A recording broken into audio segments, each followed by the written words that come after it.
मधुपुर नारी जंगलटीए आउ से जंगल रे कुंतला चढ़ई ता पुओ राजा आउ झियो रानी सहित रहुथाए। रानीर बाहाघर पाख जंगलर राजेश सहित हो जाए। या परे रानी ता बाप घर छाड़ी चली जाए। रानीर बाहाघर परे गोटे दिन राजा आउ ता माँ घर बाहर बसी थांती। अरे बापा राजा, मोर तो बयस हो गलानी। रानीटा भी बाहा हो तो शाशुघर को चली गलानी। एबे मु घरे एकुटिया केमिति कौन करिबी। बापा रे, तू भी तो घरे रहुनु, घरटा खाली खाँ खाँ लागिबो। तोर भी जदि बाहाघर करई दियंती, बहुटा घरे आसिले ना, घरटा पूरा पूरी उठंता। ठीक अछि माँ, तमे माने जेमिति भल भावुछ ना सेया कर। गोटे काम करिब, दीदी और भाई सहित मिसी तमे भी चली जाओ। तीन जण मिसी जो झील को भी ठीक करिब मु ताकू भी बाहा हेबी। एथर कुंतला निज बड़ झियो रानी आउ ज्वाई पुओ सहित जाई झियो देखिबाकू पहुंची जाती। मिता चढ़ई निज झियो पिहू को आनी ससुर घर लोक सामना ठिया हुए। ये तेबे हमर हेबाकू थिबा ज्वाई पुआ की? अरे ना ना, ये परा मोर ज्वाई। झियो ज्वाई आसीचंती निज भाउज को देखिबा पाई। पुओ को कहली तो से कहला दीदी भेणे आउ तमे जहा को पसंद करिबो से ही मोर पसंद हबो। सेइथिपाई पिंडा परा आसीनी। हमर तो झियो भारी पसंद होईची। तमे माने जदि राजी हेबो हेले आमे माने बाहाघर दिन ठीक करिबा। हेले पिंडा को न देखी आमे केमिति बाहाघर ठीक करि देबो? आमे तो पिंडा विषय रे भल कि किछि जाने भी नहीं। मो भाई परा गुजरात रे चाकरी करूची। एई मो बाहाघर परे तो एइथर प्रथम थर करी घर को फेरीची। माँ खाली जिद्दी कला ना बाहाघर पाई, सेइथिपाई आमे झियो देखिबा को आसिलो। मो भाई को ना तमे माने जमारू पाउनी पारिबनी। भाई मोर बहुत सुंदर आउ रोजगार भी तार बेस भल। या परे भल दिन देखी राजा सहित पिहुर बाहाघर बहुत धूमधाम रे हो जाए। बाहाघर परे रानी ता शाशु घर जीवाको बाहरे। मानो तू तो जानी छो मु तो केते भल पाए। तोते छड़ी रहिबाको ना मते जमा इच्छा हुएनी। हेले कौन करिबी, शाशुघर न गले भी ना न चले। सुन माँ, जीवा आगर गोटे कथा कहूची। भाई जदि कहब ना भाउज को गुजरात नेबी कही, तू एकदम से मना करदेबू। नहले घरे ना एकुटिया काम धंदा करी करी मरिबू। सेते बड़े मन ना नबू, बुझिलु? अरे झियो, तू एकदम ठीक कथा कहिचु। आजिकालिया झियो परा एमानंकु जदि शासन में न रखियो ना तते पूरा नाके दम करी छाड़ी देबे। देख खाली तो भाई टिके घर चली जाओ ना, तापरे मु ताको केमिति शासन रे रखी देखिबू। या परे रानी ता बेग धरी घरू ससुर घर को जीवाको बाहरी जाए।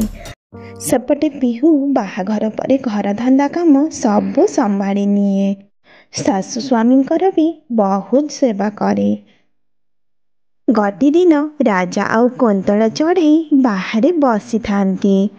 माँ, मु एथर गुजरात जीविनी। मो सांग माने सब विदेश जाउछंती। विदेश रे कुआडे दादन खटिले भी बहुत टंका। आउ मु जदि 2 वर्ष रे भल पैसा टिके कमांती ना, आमे गोटे भल घर बनई पारंते आउ भलरे भी रुहंते। तमे जदि पिहू सहित भलरे चलिब हेले मु विदेश को जाती, किंतु 2 वर्ष पर जाई फेरिबी। या परे राजा विदेश को दादन खटिबाकू चली जाए। या भितरे 2 वर्ष बीती जाए।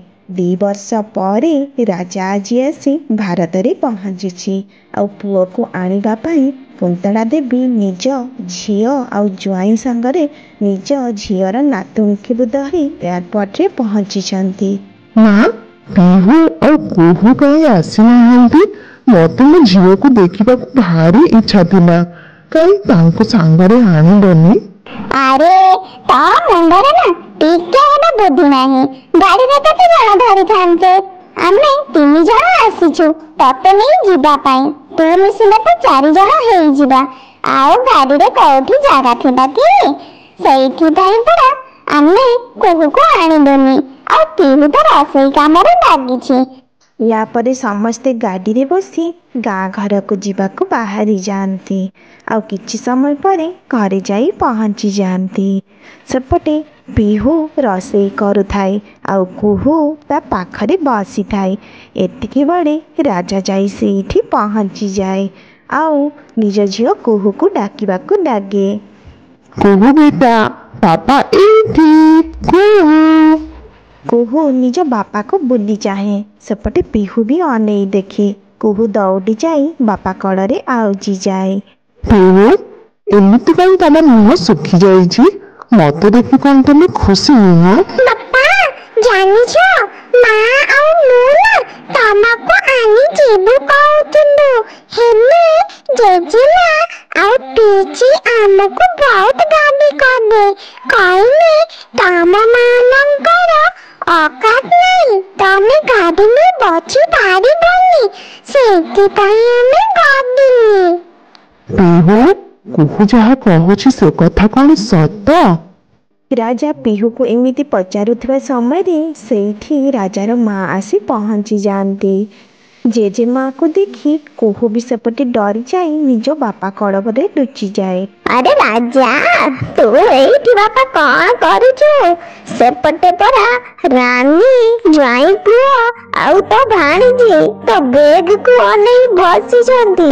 ତାଙ୍କ ପାଇଁ କଣ କଣ ଆଣିଛୁ? ଚାଲ ଚାଲ ଜଲ୍ଦି ବାହାର କରି ଦେଇଦେ। ସେ ନାତୁଣୀଟା ପରା ଜମା ଥୟ ଦଉନି। ହଁ ହଁ ମା, ମୁଁ ଯାଉଛି। ହେଲେ ମା, ମୁଁ ପରା ତମକୁ ଗ୍ୟାସ୍ କିଣିବା ପାଇଁ ପଇସା ପଠେଇଥିଲି। ଆଉ ପିହୁ କଣ ଏମିତି ଚୁଲିରେ ରୋଷେଇ କରୁଛି? ହଁ ହଁ, ତୁ ଯେଉଁ ପଇସା ପଠେଇଥିଲୁ ନା, ରାନୀ କହିଲା ପରା ଜ୍ୱାଇଁ ପୁଅକୁ ଡ୍ୟୁଟି ଯିବାକୁ ଡେରି ହଉଛି। କାଠ ଚୁଲିରେ ଆଉ ରୋଷେଇ କରି ହେବନି।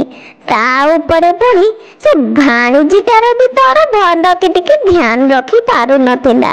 ସେଇଥିପାଇଁ ମୁଁ ତାକୁ ପଇସା ଦେଇଦେଲି। ସେ ତାର ଗ୍ୟାସ୍ ଚୁଲା କିଣିଲା। ରାଜା ମାଙ୍କର କଥା ପୁରା ଚୁପ୍ ହେଇ ଶୁଣୁଥାଏ। ସେ ଆଉ ଉତ୍ତର ଦିଏନି। ଏଥର ବେଗ ଯାଇ ଖୋଲେ।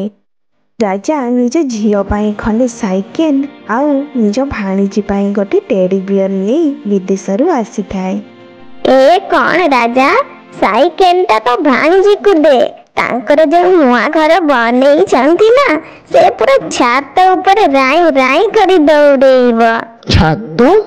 ହେଲେ ମା, ମୁଁ ବି ତ ତମକୁ ଟଙ୍କା ପଠେଇଛି। ଏତେ ଲକ୍ଷ ଟଙ୍କା ପଠେଇଲି ଘର ବନେଇବାକୁ। ହେଲେ ଆମର ତ କାହିଁ ନୂଆ ଘର ବନିନି। ତେବେ ଟଙ୍କା ସବୁ ଗଲା କୁଆଡେ? ହଁ, ତୁ ତ ଟଙ୍କା ପଠେଇଥିଲୁ। ହେଲେ ରାନୀର ଶାଶୁଟା ପରା ପୁରା ରାକ୍ଷସୁଣୀ। ତା ଜୀବନଟା ଜମାରୁ ଥୟ ଦେଲାନି। ବିଚାରୀ ତ ଭଉଣୀଟା କାନ୍ଦି କାନ୍ଦି ଆସି ମତେ କହିଲା ଆଉ ଶାଶୁ ଘରେ ଚଳି ହେବନି। ସେଇଥିପାଇଁ ପରା ମୁଁ ତାକୁ ଟଙ୍କା ସବୁ ଦେଲି।